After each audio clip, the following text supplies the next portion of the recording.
എൻ്റെ പേഴ്സണലി എനിക്ക് തോന്നുന്നതെന്ന് പറഞ്ഞാൽ എന്നെ നല്ലോണം യൂസ് ചെയ്തു, നല്ല വൃത്തിക്ക് യൂസ് ചെയ്തു.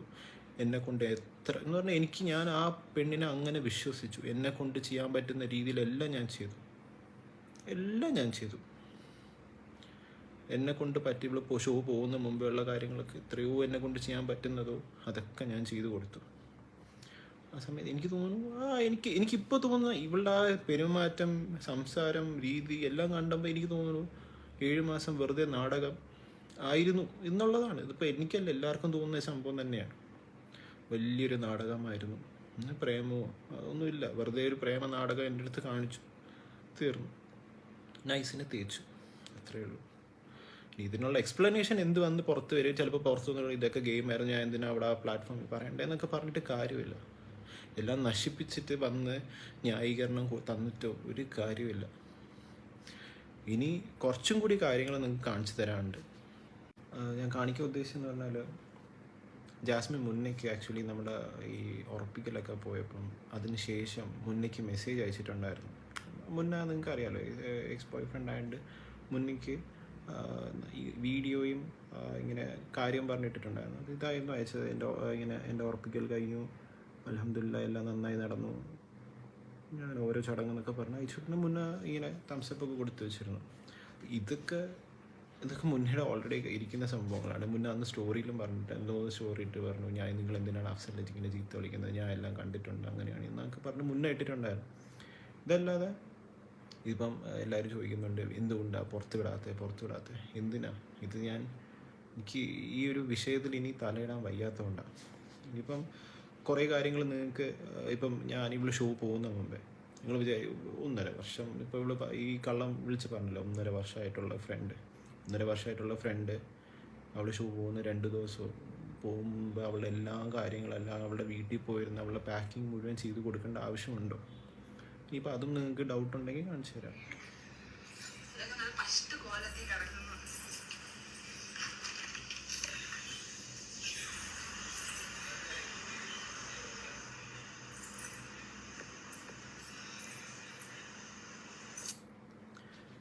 ഇത് കഴിഞ്ഞു.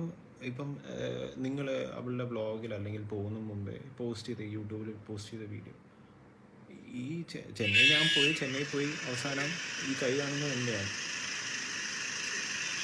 അപ്പം ഈ ഒരു സമയത്ത് അവൾ ആ വണ്ടി കയറുന്ന മുമ്പേ എൻ്റെ കൈ പിടിച്ചിട്ട് എനിക്കൊരു വാക്ക് തന്നിരുന്നു, മനസ്സിലാക്ക, ഞാൻ പോവാണ്, തിരിച്ചു വരുമ്പോൾ ഞാൻ നിങ്ങളുടെ അടുത്തേ വരുള്ളൂ, ഞാൻ നിങ്ങളുടേതാണ്, അങ്ങനെയാണ് ഇങ്ങനെയാണെന്നൊക്കെ കുറേ ഒരു വാക്ക് അങ്ങനെ നമ്മൾ പ്രോമിസ് ചെയ്യല്ലേ, അങ്ങനെ പ്രോമിസ് ചെയ്ത് പോയ ആളാണ്. എന്നെക്കൊണ്ട് മാക്സിമം പിടിച്ച് നിൽക്കാൻ പറ്റുന്ന അത്രയും ഞാൻ പിടിച്ച് നിന്നിട്ടുണ്ട് ഈ കാര്യത്തിൽ. ഞാൻ റിയാക്ട് ചെയ്ത് അല്ലെങ്കിൽ എൻ്റെ ആദ്യത്തെ പോസ്റ്റ് വരുന്നത് Day 37 എന്ന് പറഞ്ഞാൽ ആ വിഷുയുടെ എപ്പിസോഡിൻ്റെ സമയത്താണ്. കാരണം ആ ദിവസമാണ് മോഹൻലാൽ എന്നൊരു നടൻ അല്ലെങ്കിൽ ആ ഹോസ്റ്റ് ചോദിക്കുന്നത് നിങ്ങളുടെ ബന്ധം എന്താണ്. അപ്പോൾ പറയാണ് നമുക്ക് ക്ലാരിറ്റി ഇല്ലായ്മയാണ് നമ്മുടെ ക്ലാരിറ്റി, പ്രണയം പിടിച്ചു വച്ചിരിക്കുകയാണ്, അങ്ങനെയാണ് ഇങ്ങനെ. അത് കഴിഞ്ഞ ശേഷം വീണ്ടും ആ ഒരു വിഷയം അത്രയും മോശമാവുന്ന സ്ഥിതിയിൽ എനിക്കിത് കണ്ടുകൊണ്ട് നിൽക്കാൻ പറ്റുന്നില്ല. കാരണം ഇവൾ കാണിക്കുന്ന പലതും എനിക്ക് കോപ്പി പേസ്റ്റ് ആയിട്ടാണ് തോന്നുന്നത്. ആ പുള്ളിയുടെ അടുത്ത് അല്ലെങ്കിൽ ആ ഗബ്രിയുടെ അടുത്ത് കാണിക്കുന്ന പല കാര്യങ്ങളും എനിക്ക് ഈ കോപ്പി പേസ്റ്റ് എൻ്റെ അടുത്ത് കാണിച്ച സെയിം സാധനങ്ങൾ അവിടെ കാണിക്കുന്നു എന്നുള്ളൊരു സംഭവമാണ് എനിക്ക് അവിടെ കണ്ടത്. ഇത് കണ്ടുകൊണ്ട് എനിക്ക് നിൽക്കാൻ പറ്റുന്നില്ല. ഒരു മനുഷ്യനും നിൽക്കില്ല, ഒരു പാർട്ട്ണറും നിൽക്കാൻ പറ്റാത്ത കാര്യമാണ്. എത്ര ന്യായീകരിച്ചാലും ഇതൊരിക്കലും കണ്ടു നിൽക്കാൻ അല്ലെങ്കിൽ ഇത് അക്സെപ്റ്റ് ചെയ്യാൻ പറ്റില്ല. ശരി, എൻ്റെ മനസ്സിൽ നിന്ന് ആ സ്നേഹം പോകണമെങ്കിൽ സമയം എടുക്കുമായിരിക്കും, പക്ഷേ എനിക്കിത് കണ്ടുകൊണ്ട് നിൽക്കാൻ പറ്റില്ല. ഞാനൊരു മനുഷ്യനാണ്. നിങ്ങൾ ആരും മനസ്സിലാക്കാത്തൊരു സംഭവമുണ്ട്. ഒരാളെ ഇങ്ങനെ ഒരു നാഷണൽ ടെലിവിഷനിൽ ഇരുന്ന് ചീറ്റ് ചെയ്യുമ്പം അതിനെല്ലാവരും ഇങ്ങനെ ഇരുന്ന് ക്ലാപ്പ് അടിച്ചിട്ട് കാര്യമില്ല. അത് മനസ്സിലാക്കണം നിങ്ങൾ. ഗെയിമൊക്കെ ശരി തന്നെയാണ്, എന്തൊക്കെ ആയിക്കൊണ്ട് പോട്ടെ. ഒരാളുടെ ഇമോഷൻ അല്ലെങ്കിൽ പല ആൾക്കാരുടെ ജീവിതം വെച്ചല്ല കളിക്കേണ്ടത് ഒരു ഷോ.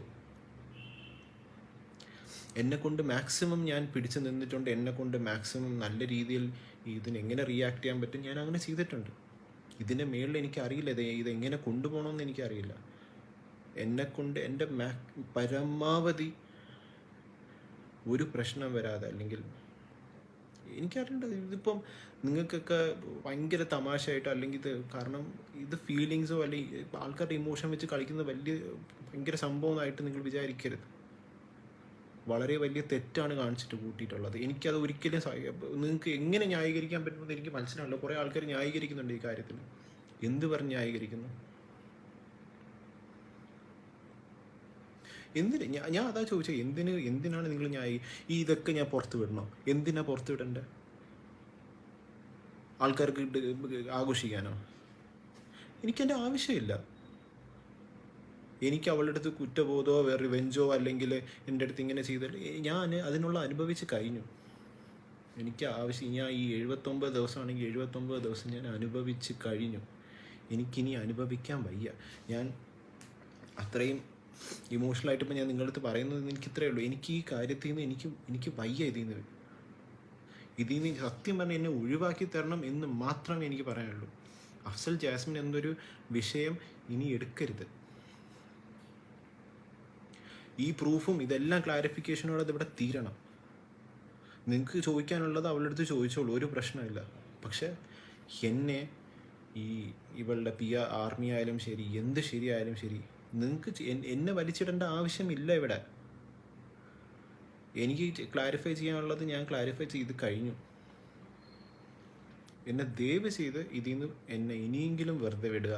സത്യമായിട്ട് എനിക്ക് എല്ലാവരോടും ഇത് തന്നെയാണ് പറയാനുള്ളത്. എൻ്റെ ഫാമിലി അത്രത്തോളം ഇത് അഫക്റ്റ് ചെയ്യുന്നുണ്ട്, എൻ്റെ ഫ്രണ്ട്സിനെ അത്രത്തോളം എഫക്റ്റ് ചെയ്യുന്നുണ്ട്.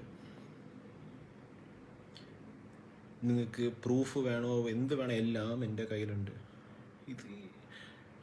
ഒന്നുമല്ല. ഇത് പുറത്ത് വരുമ്പം ഈ ജാസ്മിൻ പുറത്ത് വരുമ്പം ഈ ഒരു കാര്യത്തിന് അവൾ ഒരു കള്ളം അവൾ പറഞ്ഞിട്ടുണ്ടെങ്കിൽ അന്ന് എല്ലാ ഫ്രണ്ട്സ് ഉൾപ്പെടെ നമ്മളെ ഫുൾ സർക്കിൾ ഉൾപ്പെടെ പുറത്ത് പബ്ലിക്ക് വന്ന് പറയുന്ന കുറേ കാര്യങ്ങളുണ്ടാവും.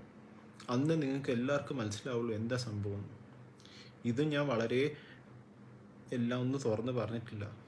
വെറുതെ എന്തിനാ ആ കൊച്ചിന് ശരി ഒരു ജീവിതമുണ്ട് മുന്നോട്ട്. അവൾ ആരെ വേണോ കല്യാണം കഴിക്കട്ടെ. ഞാൻ പറയുന്ന അവൾ ഗബ്രി കല്യാണം കഴിച്ചോട്ട് പോട്ടെ, ഒരു പ്രശ്നമില്ല, സന്തോഷമേ ഉള്ളൂ. പക്ഷെ ചതിച്ചുകൊണ്ട് അല്ലെങ്കിൽ ചീറ്റിങ് ഭയങ്കര ഗ്ലോറിഫൈ ചെയ്തുകൊണ്ട് നിങ്ങൾ കുറേ പേര് ഇവിടെ കിടന്ന് കാണിക്കുന്നുണ്ട്. എന്ത് ബന്ധം, അത് ബന്ധം, ഇത് ബന്ധം. ബന്ധങ്ങൾക്ക് വിലയുണ്ട്. ഈ നാട്ടിൽ ബന്ധങ്ങൾക്കെന്ന് പറഞ്ഞ സാധനത്തിന് വിലയുണ്ട്. അത് വില വെച്ചില്ലെങ്കിൽ പിന്നെ പുതിയ ജനറേഷൻ, വരുന്ന ജനറേഷനിൽ എന്ത് മെസ്സേജാണ് കൊടുക്കാൻ പോകുന്നത് നിങ്ങൾ? ഞാൻ വളരെ റെസ്പെക്റ്റോടെ പറഞ്ഞു. അവൾ എൻ്റെ അടുത്ത് നമ്മുടെ റിലേഷൻഷിപ്പിന് ക്ലോഷർ തന്നിട്ട് അവൾ ഗബ്രി അടുത്ത് പ്രേമിക്കുകയോ കല്യാണം കഴിക്കുകയോ എന്ത് വേണോ ചെയ്തുകൊണ്ട് പോട്ടെ, ഒരു പ്രശ്നമില്ല. വേറെ ആരെ വേണോ എന്തോ കല്യാണം കഴിച്ചോട്ട് പോട്ടെ, എനിക്കൊരു പ്രശ്നമില്ല. റിലേഷൻഷിപ്പ് ഉണ്ടായി വെച്ചിട്ട് ഇങ്ങനെയൊക്കെ കാണിക്കുമ്പം അത് ന്യായീകരിച്ചുകൊണ്ട് വന്ന് നമ്മളെ തന്നെ അങ്ങിട്ട് ഭയങ്കരമായിട്ട് നെഗറ്റീവായിട്ട് അല്ലെങ്കിൽ അങ്ങനെയാണ് ഇങ്ങനെയാണ് ടോക്സിക്കാണ് മറ്റതാണ് മറിച്ചത്. നിങ്ങൾ തന്നെ ജാസ്മിൻ്റെ ഫ്രണ്ട്സിൻ്റെ അടുത്ത് ചോദിച്ചു നോക്കുക അഫ്സൽ എന്നുള്ളൊരു വ്യക്തി എങ്ങനെയാണ്. അപ്പം നിങ്ങൾക്ക് മനസ്സിലാവും ഞാൻ എന്താണ്. എനിക്കിതിനെക്കാട്ടി ക്ലാരിഫൈ ചെയ്ത് കൊടുക്കേണ്ട ആവശ്യമില്ല. പക്ഷെ ഞാൻ ഇത്രേ പറയുന്നുള്ളൂ. പിന്നെ അവൾ ഇപ്പോൾ ഗിഫ്റ്റും അതും ഇതും അതൊക്കെ ഒന്നും പറഞ്ഞിട്ട് കാര്യമല്ല. അതൊക്കെ കഴിഞ്ഞു. ഈ വിഷയം ഇവിടെ കഴിഞ്ഞു. അവളവിടെ അകത്തിട്ടിരിക്കുന്ന പല സാധനങ്ങളായാലും ഞാൻ വാങ്ങിച്ചു കൊടുത്തത് അവിടെ ഇട്ടുകൊണ്ട് എനിക്കതിനിപ്പോൾ അതിന് തിരിച്ച് എന്തെങ്കിലും വേണമെന്ന് ചോദിച്ചാൽ എനിക്കൊന്നും വേണ്ട. എനിക്ക് കുറച്ച് മനസമാധാനം തന്നാൽ മതി എല്ലാവരും കൂടെ. കാരണം അത്രത്തോളം ഈ ഒരു വിഷയം കാരണം എൻ്റെ മെൻ്റൽ സ്റ്റേറ്റ് അത്രയും മോശമായി. അതുള്ള വീട്ടുകാർക്കും അറിയാം, എൻ്റെ വീട്ടുകാർക്കും അറിയാം, നമ്മുടെ എൻ്റെ ഫ്രണ്ട്സ് എന്ന് പറഞ്ഞാൽ എനിക്കറിയില്ല അവരെ എന്ത് പറഞ്ഞ് എനിക്ക് നന്ദി പറയണമെന്നൊന്നും എനിക്കറിയില്ല. കാരണം അവർക്ക് ഒട്ടും ഞാൻ ഒരു കാര്യം പറയാം, ജാസ്മിൻ തിരിച്ച് പുറത്ത് വരുമ്പോൾ അവൾ വെച്ചിരുന്ന ഒരു ക്ലോസ് സർക്കിൾ ഉണ്ടല്ലോ, അതവിടെ ഉണ്ടാവില്ല. കാരണം അത് പോയി. അത്രയും എനിക്ക് പറയാനുള്ളൂ ഈ കാര്യത്തിൽ. എനിക്ക് നിങ്ങളുടെ അടുത്ത് എല്ലായിടത്തും പറയാനുള്ളൂ ഒറ്റൊരു കാര്യമുള്ളൂ, ദയവ് ചെയ്ത് ഇനി ദ്രോഹിക്കരുത്. ആവശ്യത്തിന് ഈ പെണ്ണ് കാരണം ഇവള് തന്നെ എന്നെ ദ്രോഹിച്ച് കഴിഞ്ഞു. ഇനി ഇതിനെക്കാട്ടി ദ്രോഹം വാങ്ങിച്ചു കൂട്ടേണ്ട ആവശ്യമൊന്നുമില്ല. എനിക്ക് ഇതിനെക്കാട്ടി കൂടുതലൊന്നും പറയാനില്ല. പിന്നെ എനിക്കറിയത്തില്ല എന്തിനാണ് ഈ പെൺകുട്ടി ചെയ്തത് ഇങ്ങനെ ഒന്നും എനിക്കറിയത്തില്ല. അത് എക്സ്പ്ലനേഷൻ വന്ന് തരട്ടെ. ഗെയിമോ നിങ്ങളിനിപ്പോൾ അവളുടെ ഗെയിം കണ്ട് അവളെ സപ്പോർട്ട് ചെയ്തോളൂ. എനിക്കൊരു പ്രശ്നമില്ല. അവൾ ജയിച്ചാലും തോറ്റാലും എന്താണെങ്കിലും അതെന്നെ ബാധിക്കുന്ന കാര്യമല്ല.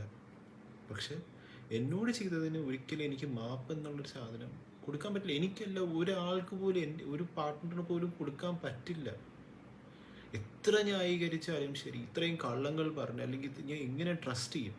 നിങ്ങൾക്ക് മനസ്സിലാവുന്നില്ല. ഒരു ട്രസ്റ്റ് എന്ന് പറഞ്ഞ സാധനം പോയി കഴിഞ്ഞാൽ പിന്നെ ഒരിക്കലും നമുക്കത് തിരിച്ച് പിടിച്ച് വെക്കാൻ പറ്റാത്തൊരു സാധനമാണ്. എനിക്കൊരിക്കലും ആ പെൺകൊച്ചിനെ എനിക്ക് ഇനി ട്രസ്റ്റ് ചെയ്യാൻ പറ്റാത്തൊരു സാധനമാണ്. നിങ്ങളൊക്കെ പറയുന്നുണ്ട് ഇതൊക്കെ മനസ്സിലാക്കിക്കൂടെ, അങ്ങനെ ആക്കിക്കൂടെ, ഇങ്ങനെ ആക്കിക്കൂടെ, പുറത്തൊന്ന് കേട്ടൂടെ. ഇത് മാത്രമല്ല, ഇതിന് പിറകെ കുറേ കാര്യങ്ങളുണ്ട്. എനിക്കത് പറയാൻ പറ്റില്ല പുറത്ത് വന്ന്. കാരണം അത് ബാധിക്കുന്ന വേറെ കുറേ ആൾക്കാരുണ്ട്. അവരെയൊക്കെ പിടിച്ച് ഭാഗത്തിടേണ്ട ആവശ്യമില്ല എനിക്ക്. ഇവിടെ ബിഗ് ബോസിൽ പോകുന്ന മുമ്പ് 2 ആഴ്ച മുമ്പ് നമ്മുടെ ഈ ഓർപ്പിക്കൽ ഞാൻ വീട്ടിൽ പോകുന്ന ഫെബ് 15-ാം തീയതിയാണ്. അപ്പോൾ അതിൻ്റെ ഒരാഴ്ച മുമ്പേ ഞാൻ ഇവളുടെ വീട്ടിൽ വിളിക്കുന്നുണ്ട്, ഇങ്ങനെ കല്യാണത്തിൻ്റെ കാര്യം പറഞ്ഞു. ഇത് ഇവൾ ഒരു നില നിന്ന് തന്നെ വിളിപ്പിച്ചു. മനസ്സിലാക്കുക, അത്തേ വിളിക്കെന്ന് പറഞ്ഞ് എൻ്റെ അടുത്ത് ഒരു നില നിർത്തി. ഞാൻ പറഞ്ഞു, എടി പയ്യെ വിളിച്ചാൽ പോരെ, അല്ലെങ്കിൽ പിന്നെ വിളിച്ചാൽ ഇല്ല, പറ്റില്ല. എൻ്റെ അടുത്ത് പറഞ്ഞ ഒറ്റൊരു കാര്യമാണ്. എൻ്റെ അടുത്ത് അല്ലെങ്കിൽ ആമലിൻ്റെ അടുത്ത്, അഷിയുടെ അടുത്തൊക്കെ വിളിച്ച് അങ്ങനെ പറയും, ഇങ്ങനെ പറയും. ഇതിന് അവരുടെ അടുത്ത് പറഞ്ഞൊരു ഒരു ഡയലോഗ് എന്ന് പറഞ്ഞാൽ, മനസ്സിലാക്കാൻ നിങ്ങളിപ്പോൾ ഒന്ന് വീട്ടിൽ സംസാരിച്ചില്ലെങ്കിൽ ഞാൻ ബിഗ് ബോസിൽ പോയി വന്നു കഴിഞ്ഞിട്ട് എന്നെ വീട്ടുകാർ ആരെങ്കിലും നിർബന്ധിച്ച് ആരെയും കെട്ടിക്കും, അങ്ങനെ പറ്റൂല, അങ്ങനെ ഇങ്ങനെയെന്നൊക്കെ പറഞ്ഞു. അപ്പോൾ അത്രയും അവൾ സീരിയസ്നെസ് കാണിച്ചുകൊണ്ട് മാത്രമാണ് ഞാൻ എൻ്റെ വീട്ടുകാരെ മാക്സിമം കൺവിൻസ് ചെയ്തു. എനിക്കറിയില്ല, എൻ്റെ ഫാദർ എന്നിട്ടും കൺവിൻസ് ആയിട്ടുണ്ടായിരുന്നില്ല. പക്ഷെ ഞാൻ പുള്ളിക്കാരൻ്റെ കാല് വീണ് ഞാൻ പറഞ്ഞിട്ടുണ്ട്, പ്ലീസ്, ഇത്രയും നല്ല കുട്ടിയാണ്, ഫാമിലി ഓറിയൻറ്റഡ് ആണ്, അങ്ങനെയാണ്, ഇങ്ങനെയാണ്. അതേപോലെ ഒരാഴ്ച കഴിഞ്ഞിട്ടാണ് ഇവള് ആ ബിഗ് ബോസിൽ കാണിച്ച് കൂട്ടിയത്. എൻ്റെ ഫാദർ എൻ്റെ കൈ വീഡിയോ കൊണ്ട് കാണിക്കുക, ഇതാണോ നീ പറഞ്ഞ പെണ്ണ്, ഇതാണോ നീ പറഞ്ഞ ഫാമിലി ഓറിയൻറ്റഡ് ആയിട്ടുള്ള പെൺകൊച്ചെന്ന് പറഞ്ഞപ്പോൾ എനിക്ക് അവരുടെ മുമ്പിൽ എനിക്കൊന്നും പറയാനില്ല. അവരുടെ മുമ്പിൽ ഞാൻ ഒരുമാതിരി നാണം കെട്ട്, എനിക്ക് അറിഞ്ഞൂടാ. ഞാൻ അതിൽ നിന്ന് പുറത്ത് വന്നത് എങ്ങനെയാണെന്ന് എനിക്ക് ഇപ്പോഴും മനസ്സിലാവുന്നില്ല. പക്ഷെ ഇതിന് എനിക്ക് പറ്റില്ല. ഈ ഒരു മാറ്റർ, അല്ലെങ്കിൽ എനിക്ക് ആ വിശ്വാസം പോയി, എൻ്റെ വിശ്വാസം അവൾ ബ്രേക്ക് ചെയ്തു, എനിക്ക് തന്ന പ്രോമിസ് അവൾ ബ്രേക്ക് ചെയ്തു. ഇനി എനിക്ക് അങ്ങനെ ഒരു സംഭവം എൻ്റെ ലൈഫിലില്ല. അതുകൊണ്ട് എന്നെ ദയവ് ചെയ്ത് നിങ്ങൾ ആർമിക്കാരായാലും ശരി, ആരായാലും ശരി, എന്നെ ഇതിൽ നിന്ന് ഒഴിച്ച് തന്നാൽ മാത്രം മതി. എനിക്ക് വേറെ ഒന്നും ചെയ്യരുത്, എനിക്ക് വേറെ ഒന്നും വേണ്ട. നിങ്ങൾ ഇതിൽ നിന്ന് എന്നെ ഒഴിച്ച് തരിക. ഞാൻ ജാസ്മിൻ എന്നൊരു ടോപ്പിക് നിർത്തുക. യൂട്യൂബുകാരായാലും ശരി, ആരായാലും ശരി, എനിക്ക് മനസ്സമാധാനം, എനിക്ക് സത്യം പറഞ്ഞാൽ എൻ്റെ ഒരു ലൈഫുണ്ട്, അത് മനസ്സിലാക്കുക നിങ്ങൾ. എനിക്ക് എൻ്റെ ജോലിയുണ്ട്, എൻ്റെ കാര്യങ്ങളുണ്ട്. ഈ കാര്യത്തിൽ ഞാൻ ഇങ്ങനെ കിടന്ന് ലൂപ്പായി കിടക്കുക എനിക്ക് ആവശ്യമില്ല. എൻ്റെ ബന്ധം ജാസ്മിനായിട്ട് തീർന്നു, എനിക്കില്ല ഇനി ആ ബന്ധം. ആ കുട്ടിയുടെ ലൈഫ്, എനിക്ക് എൻ്റെ ലൈഫ്, അത്രയേ ഉള്ളൂ. ഇനി ഇല്ല, അത് നിങ്ങൾ മനസ്സിലാക്കുക. എനിക്കിത് പറ്റില്ല ഇനി. ഇതിപ്പം ഇപ്പോഴേ അല്ല, ഇപ്പം ജാസ്മിൻ അസ്ല കോൺട്രവേഴ്സി, അവിടെയും എന്തായിരുന്നു, ഞാൻ എൻ്റെ അവളെ, എനിക്ക് തോന്നുന്നു അസ്ല എന്നെ മാക്സിമം ഇതിൽ നിന്നും പിന്തിരിക്കാൻ നോക്കി. ഞാൻ ആ സമയത്ത് കേട്ടില്ല. എനിക്ക് ജാസ്മിനാണ് വലുത്, എനിക്ക് അവൾ പറയുന്നതാണ് ശരി, ഞാൻ ഏറ്റവും കൂടുതൽ ട്രസ്റ്റ് ചെയ്തൊരു വ്യക്തി എന്നെ ചതിക്കുമ്പോൾ എനിക്കുണ്ടാവുന്നൊരു വിഷമമുണ്ട്. അത് നിങ്ങൾ ആർക്കും മനസ്സിലാവുന്നില്ല, അത് നിങ്ങൾക്ക് ഒരിക്കലും മനസ്സിലാവില്ല. അവൾ പറഞ്ഞതാണ് എല്ലാം എന്ന് പറഞ്ഞ് നിന്നവനാണ് ഞാൻ. കണ്ണടച്ച് വിശ്വസിച്ചു ഞാൻ അവളെ. അതിന് എനിക്ക് കിട്ടി, അതിന് ബോധിച്ചു. ഇനി അവൾ എന്ത് എക്സ്പ്ലനേഷൻ കൊണ്ടുവന്നാലും എനിക്ക് കേൾക്കാൻ താല്പര്യവുമില്ല. അത് തീർന്നു. ഈ ഒരു വിഷയം എനിക്കിനി കേൾക്കുകയും വേണ്ട. നിങ്ങളെല്ലാവരും എനിക്ക് മനസ്സമാധാനമായിട്ട് ഈ ഒരു കാര്യത്തിന് എൻഡ് ചെയ്ത് തന്നാൽ മതി. താങ്ക്സ്.